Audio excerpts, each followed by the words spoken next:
selanjutnya ada teori birokrasi. Teori birokrasi digunakan untuk komunikasi organisasi. Max Weber pada tahun 1948 mengungkapkan bahwa model birokrasi seringkali dipakai untuk mencapai komunikasi organisasi yang efektif. Menurut Weber, ada 8 karakteristik struktural terkait birokrasi organisasi. Yang pertama ada terdapat aturan dan prosedur sesuai standar. Yang kedua, mampu meminimalisir pekerjaan yang sulit. Yang ketiga, ada hierarki organisasi yang terstruktur. Yang keempat, ada kemampuan anggota yang mumpuni. Yang kelima, ada memiliki kemampuan multitasking. Dan keenam, ada profesionalis yang tinggi. Dan ketujuh, ada uraian tugas yang terstruktur dan teratur.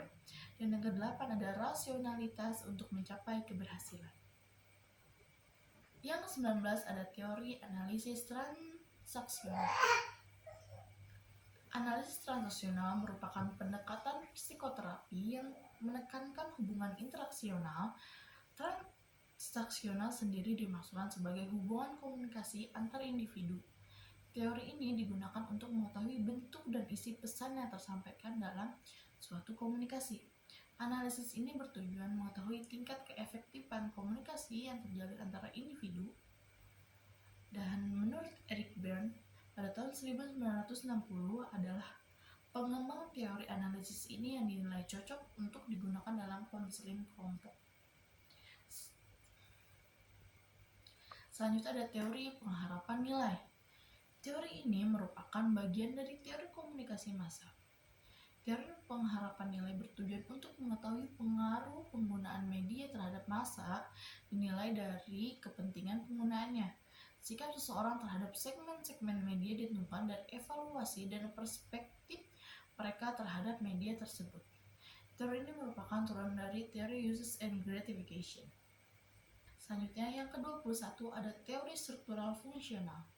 Teori ini merupakan bangunan paling dasar dari ilmu sosial. Beberapa tokoh yang mencetuskan teori ini diantaranya ada Auguste Comte, Emile Durkheim, dan Herbert Spencer. Pemikiran struktural fungsional dipengaruhi oleh pemikiran biologis yang menganggap masyarakat yang saling ketergantungan akibat konsekuensi dalam bertahan hidup. Tujuan dari teori ini adalah mencapai keteraturan sosial. Yang kedua ada teori difusi inovasi. Teori ini menjelaskan bagaimana suatu inovasi disampaikan melalui saluran-saluran tertentu kepada sekelompok anggota dari sistem sosial. Rogers pada tahun 1961 menjelaskan bahwa difusi adalah suatu bentuk komunikasi yang bersifat khusus dan berkaitan dengan penyebaran beberapa pesan berisi gagasan-gagasan baru. Teori ini sering dikaitkan dengan proses pembangunan masyarakat. Yang ketiga ada teori sikap atau standpoint. Harding dan Wood, dua teoretikus ini menjelaskan bahwa salah satu cara terbaik untuk mengetahui bagaimana keadaan dunia dimulai dari sikap atau sudut pandang wanita. Standpoint sendiri adalah sebuah tempat untuk memandang dunia sekitar. Dunia tersebut menjadi fokus perhatian dibandingkan fitur lainnya. Standpoint memiliki makna yang tidak jauh berbeda dari perspektif. Menurut Harding, fokus bahasa dari standpoint adalah kaum wanita yang cenderung termarginalisasi. Oleh karena itu, teori ini merupakan turunan dari teori feminisme. Yang ke-24 ada teori komunikasi dua tahap. Teori ini didasari oleh penelitian yang dilakukan oleh Paul Lazarsfeld dan teoretikus lainnya. Teori komunikasi dua tahap membahas mengenai efek media massa dan pertama kali ditetapkan dan kampanye pemilihan umum pada tahun 1940. Studi ini memiliki asumsi bahwa proses stimulus bekerja dalam menghasilkan efek kepada media massa.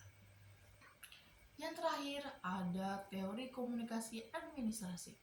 Teori komunikasi administrasi adalah sebuah proses penyampaian pesan yang dilakukan secara timbal balik antar anggota.